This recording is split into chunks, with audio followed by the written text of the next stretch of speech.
Happy Sabbath. Okay, I hope you are happy. How do you feel today?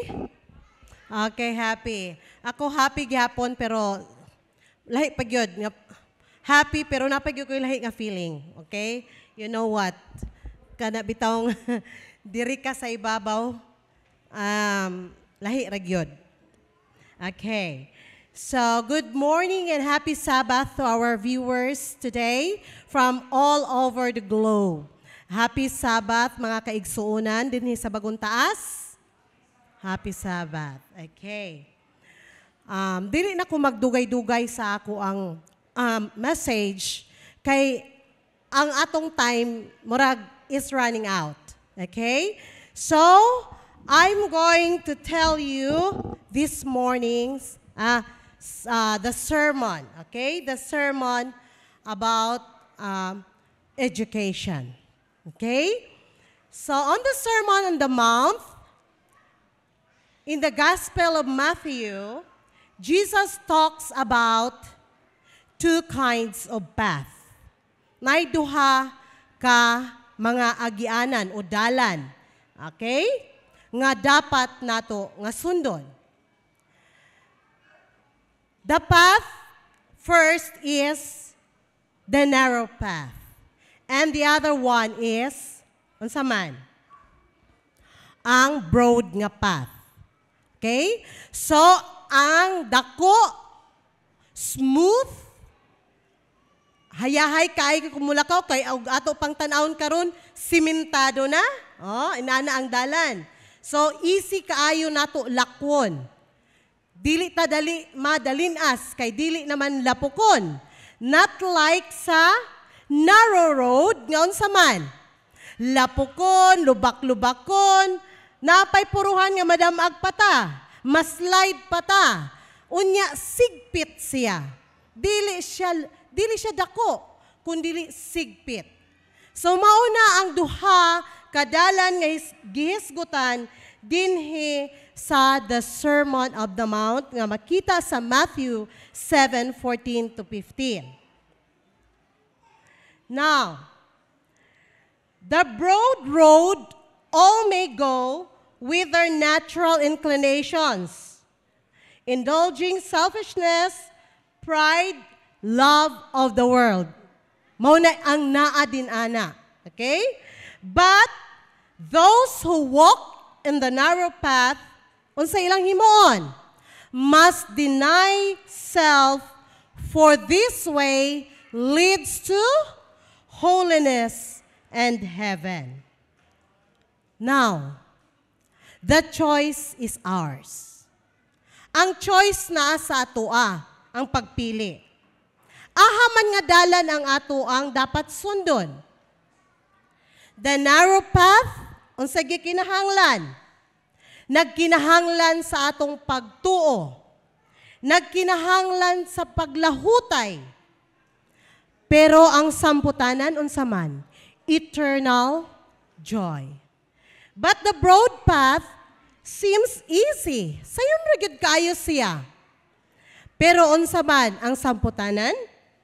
It leads to loss and destruction. So mauna ang duha kadalan. Okay. Mga kaigsuonan, we are now standing at the parting of the ways. Naanata diha sa crossroads. Ahamanta nga dalan muadto. Unsa ang atong subayon? Or are we just going to stand still? Di na lang kita mulihok.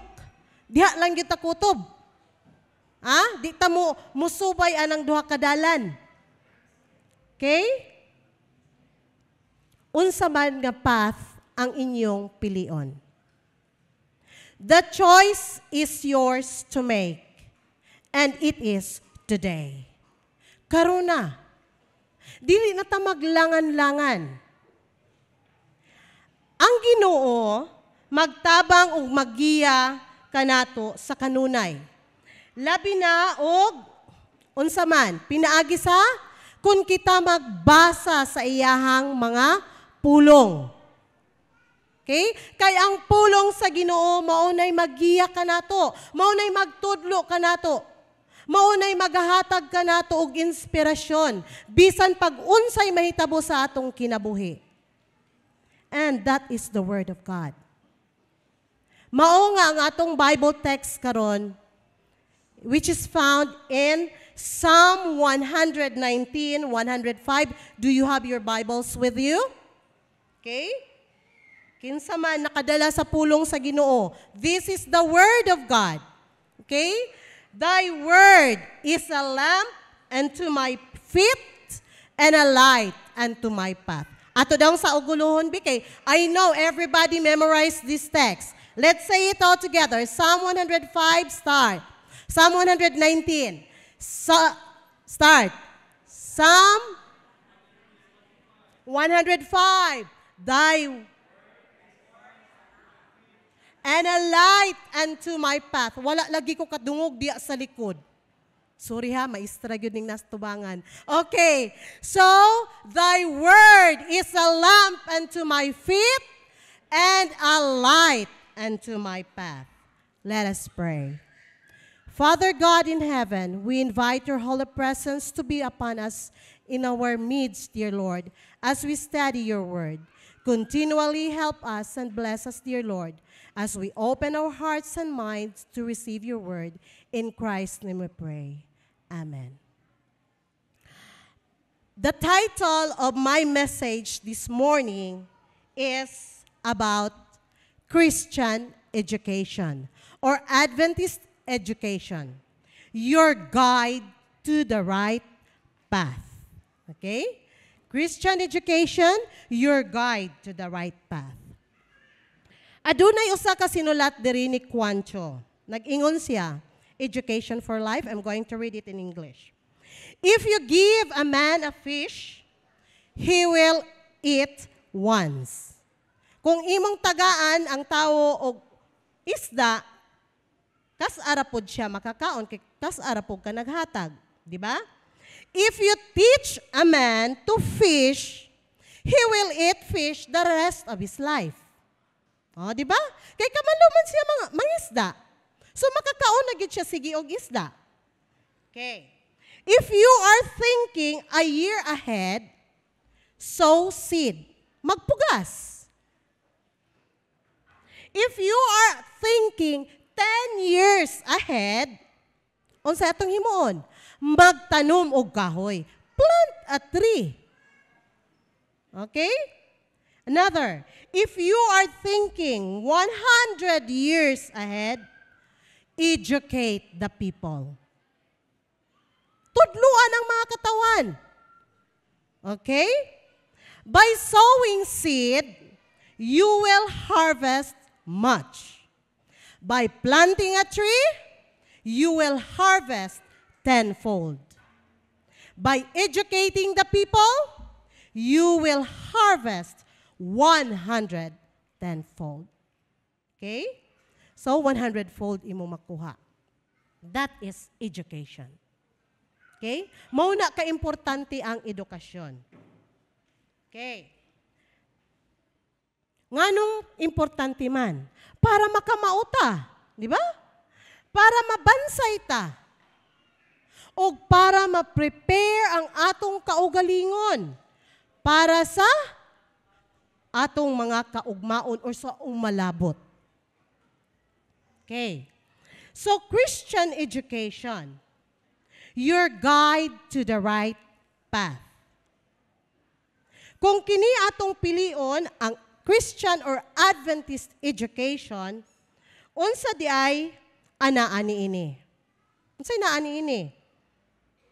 Kini nga dalan, kung kini atong subayon ang Christian education or Adventist education aside from the others education, kind of education.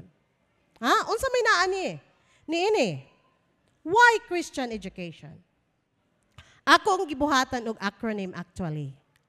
Okay? The Guide to the Right Path. P-A-T-H. Path. Okay? Ngano? Unsa may naaana? Okay. Letter P. Unsa may atong itanom planting seed. That's letter P. Planting seed. Unsay atong itanom? In the book of Luke 8, chapter 8, verse 11, it says, the seed is the word of God. Unsa man ang seed diha? Ang pulong sa Ginoo. Okay, mao dapat ang ato ang isabwag, ang pulong sa Ginoo. The parable of the sower. The farmer. Unsa yang gihimo? Nagsabwag siya.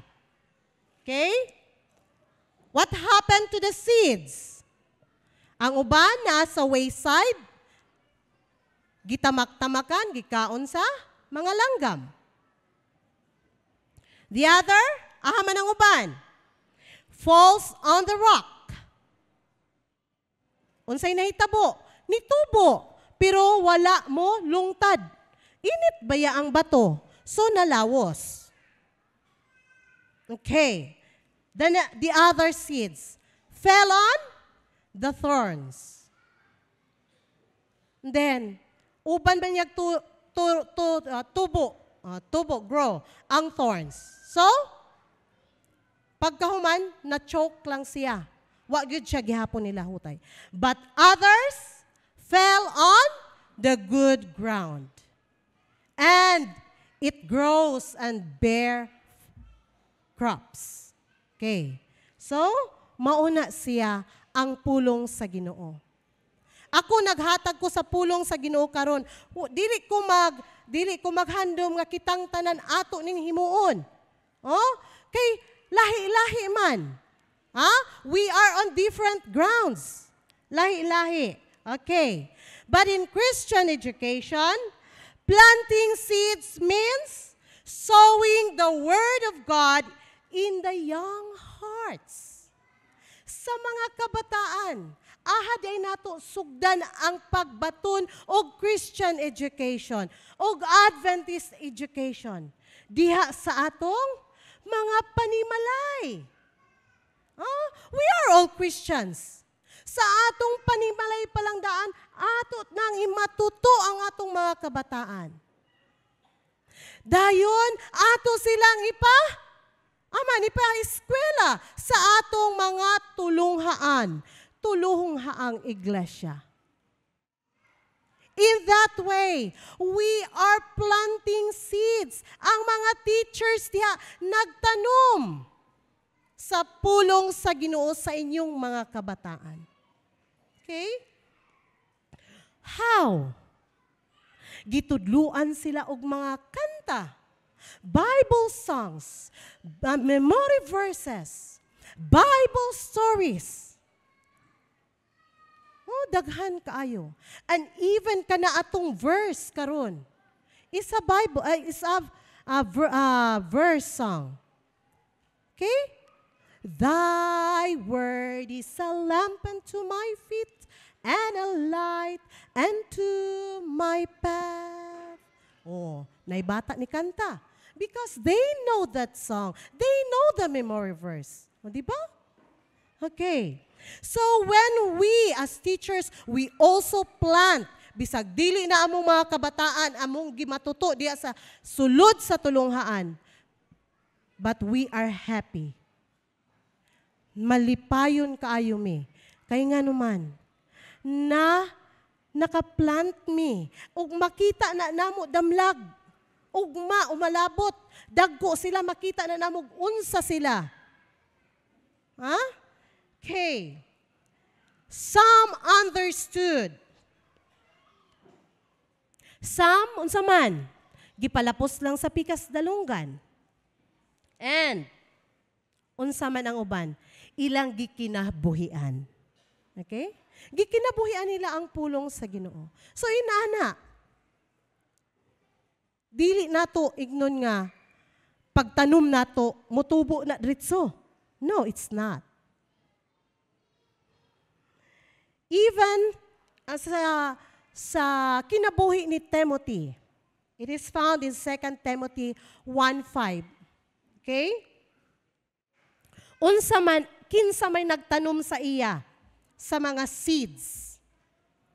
Ang iyahang inahan ug ang iyahang lula. Okay, her grandmother Louise and mother Eunice.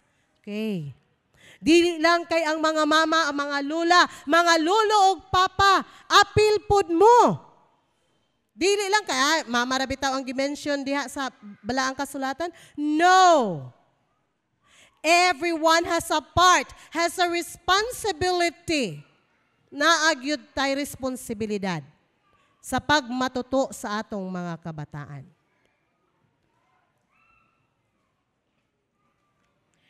Teachers, kamo mga kaigsuonan, you are mentors.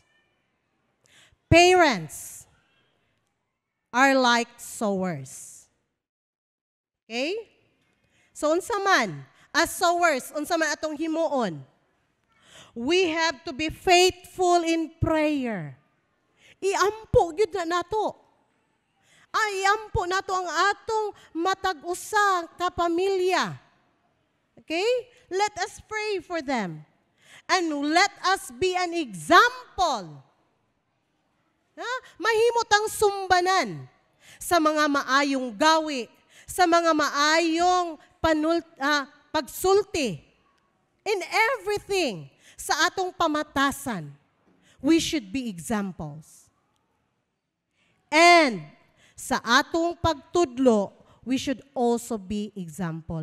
Dili lang kay nagtudlo ta, but we don't, unsa man, wala nato gikinabuhian.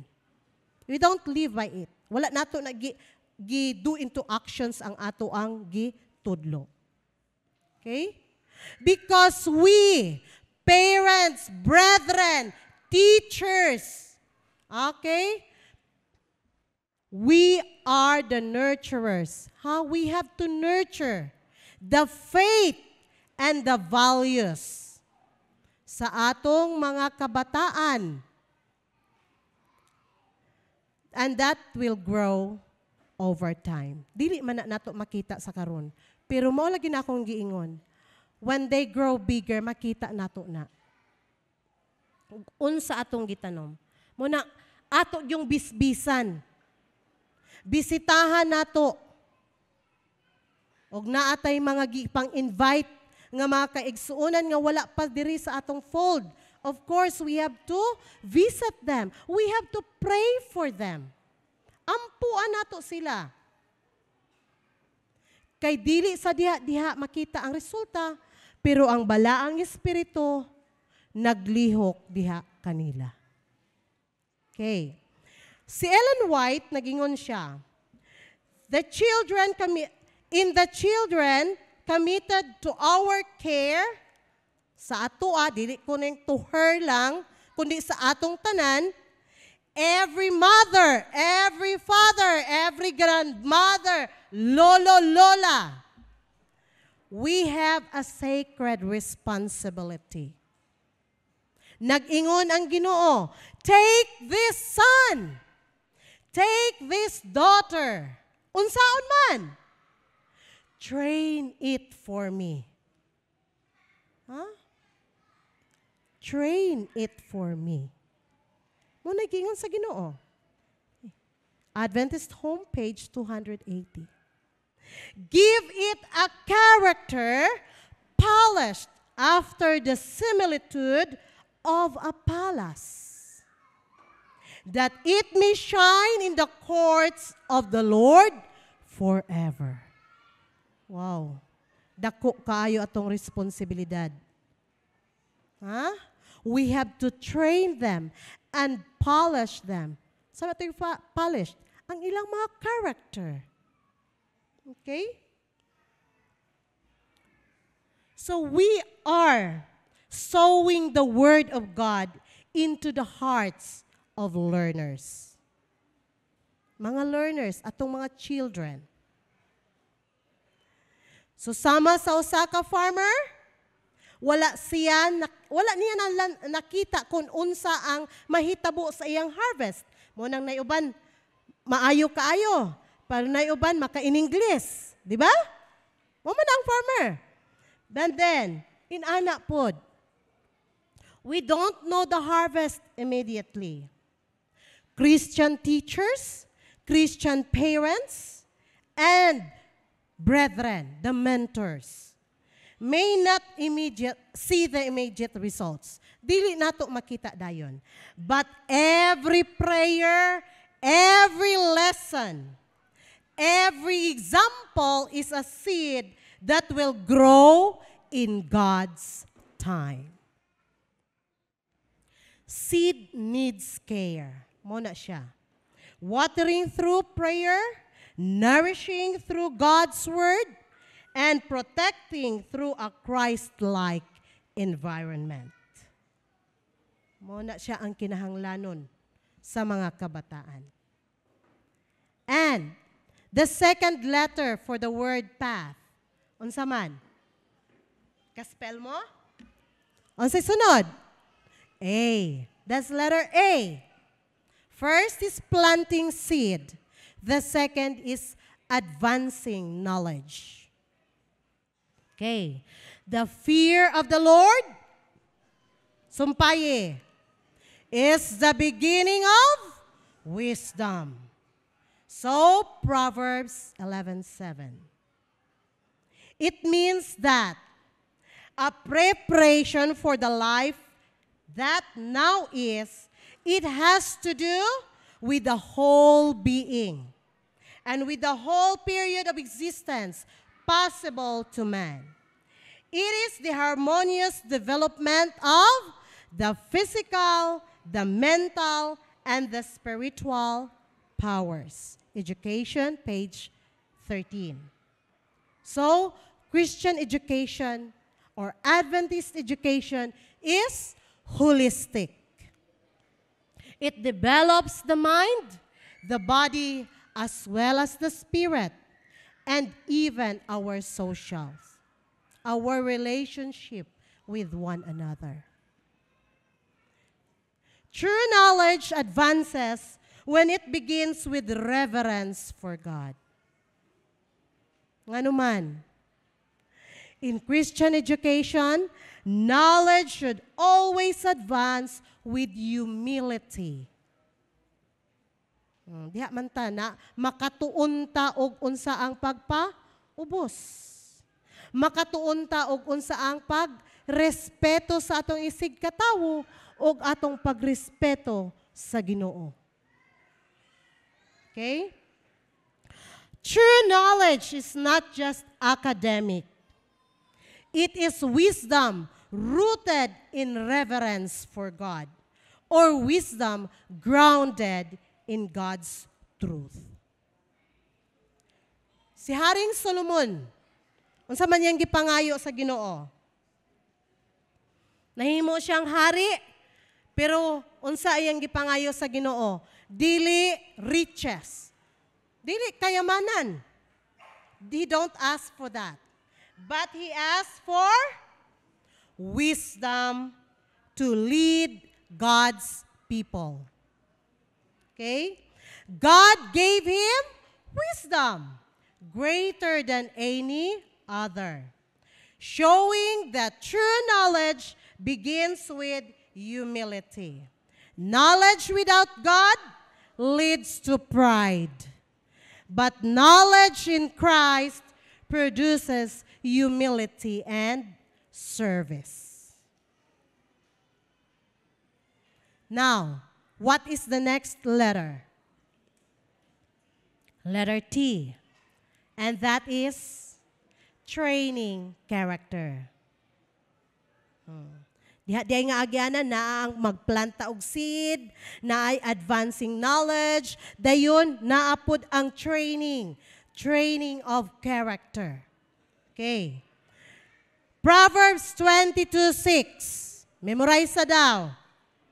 Train up a child in a way he should go. Even when he is old, he will not depart from it.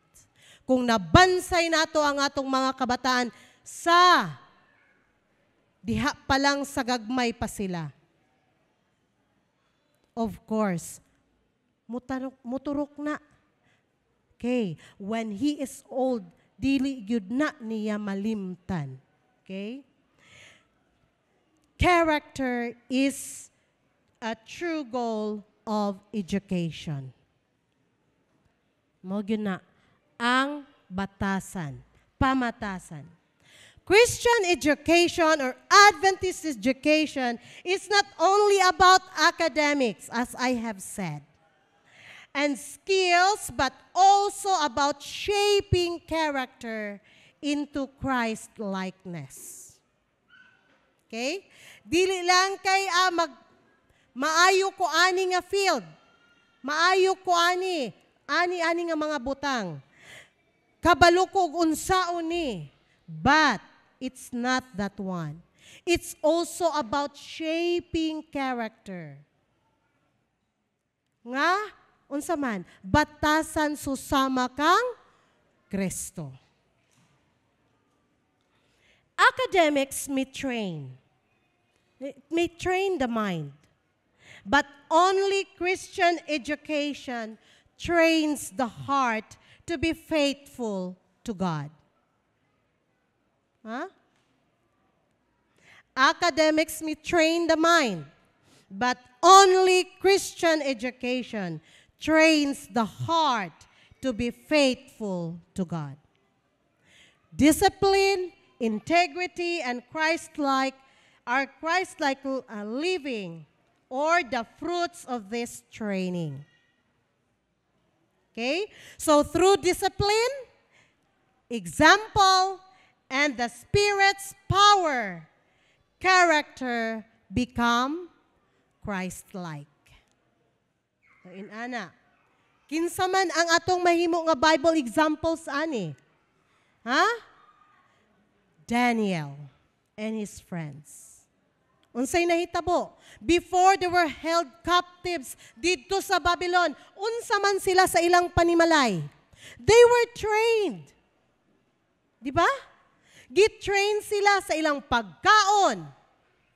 Even diha sa community nila.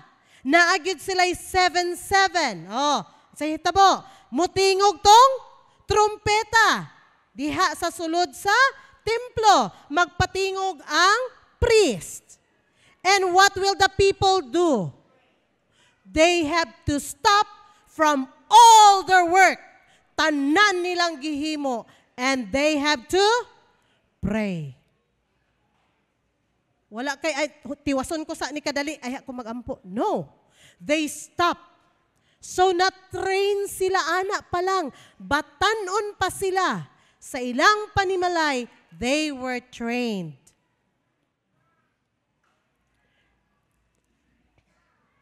And what happened? Unsay nahitabo? They were also prayerful.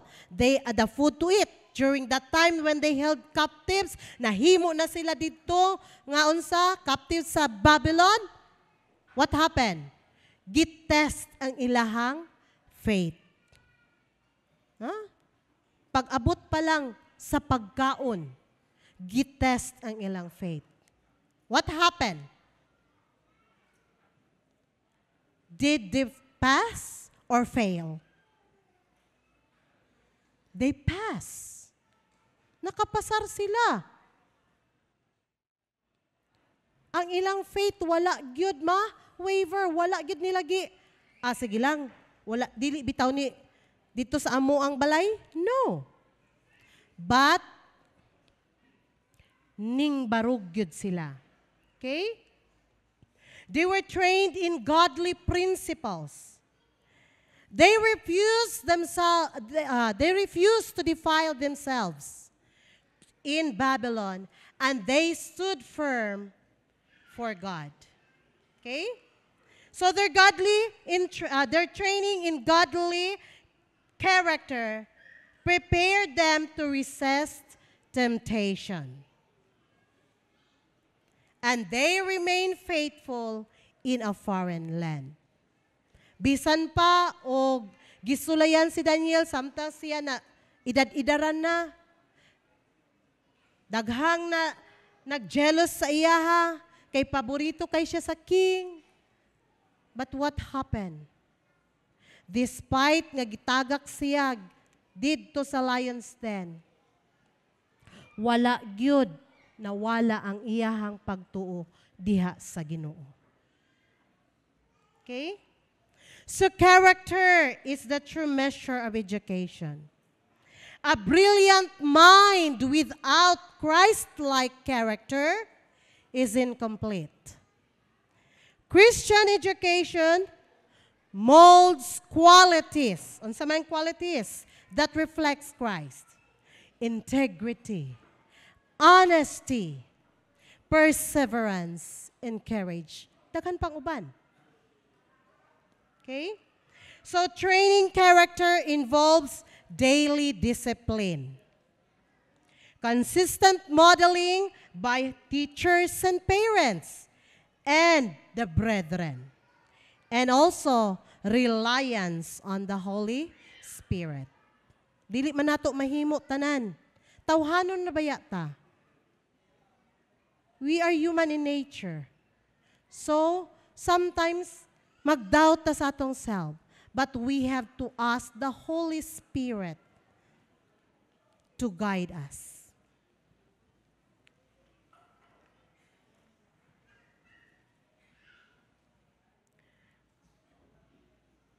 In training character, the goal is to prepare young people to stand firm for God in a world of compromise. So, mo ni sa education, page 57, adunay panultihon diri, the greatest want of the world is the want of men. Kinsa man na nga mga men? Men who will not be bought or sold. Men who in their inmost souls are true and honest. Men who do not fear to call sin by its right name. Men whose conscience is as true to duty as the needle to the pole. Men who will stand for the right, though the heavens fall. Okay. That is training character. And the last letter is H. Honoring God. 1 Corinthians 10:31, it says, so whether you eat or drink or whatever you do it all for the glory of God. Honoring God means living faithfully, serving others, and reflecting Christ's love. Kinsa may nagbuhat ani? Kinsa man nga Bible character? It is Joseph when he is in Egypt. Diba? Joseph honored God in every situation, whether as a slave, in prison, or as a governor of Egypt. His integrity glorified God and saved nations. His faithfulness and integrity brought glory to God and saved many lives during the famine. So muna siya, si Joseph.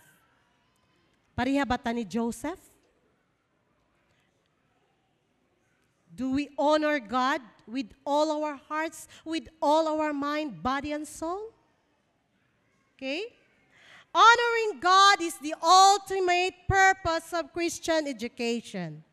Every subject, every activity, every achievement must lead students to glorify God.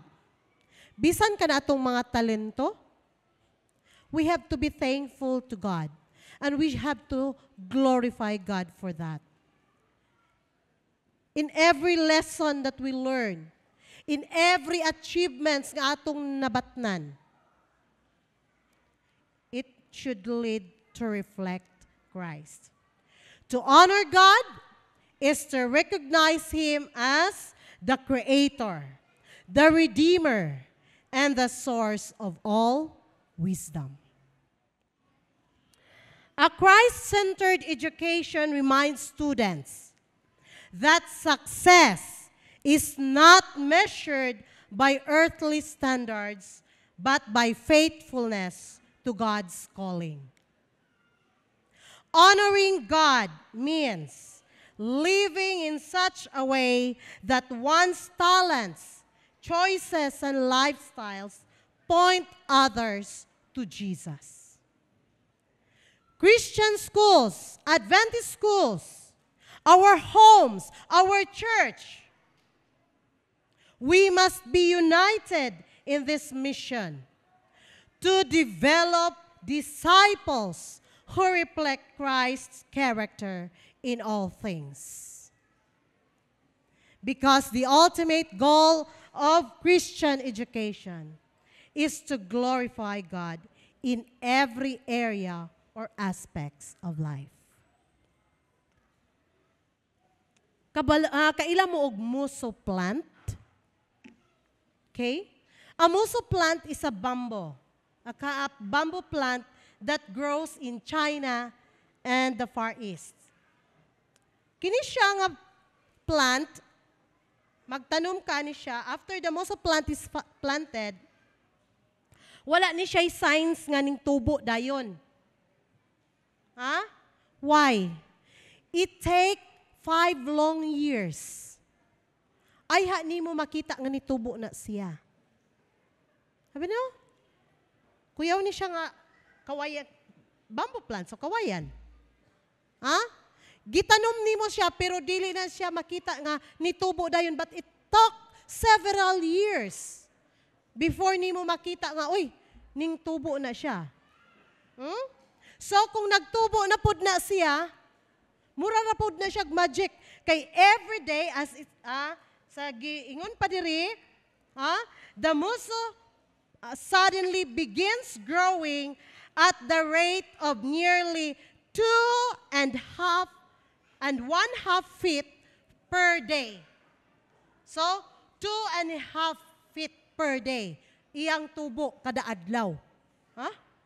Reaching a full height of 90 feet within 6 weeks.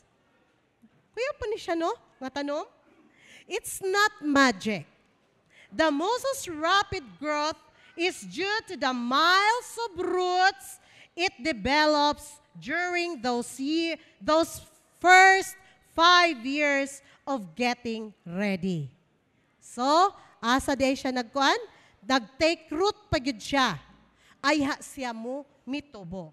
So remember, even if there is no visible change sa atong gipang pugas, your roots are healthfully and happily developing beneath the surface, deep within, getting you ready to move forward.